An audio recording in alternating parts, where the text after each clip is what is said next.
Wala ulit. Dati may Macau to eh. Wala ulit.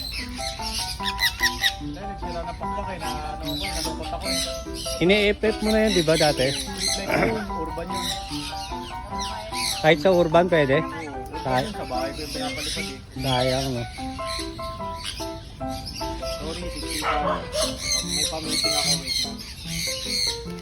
Pa-meeting ko.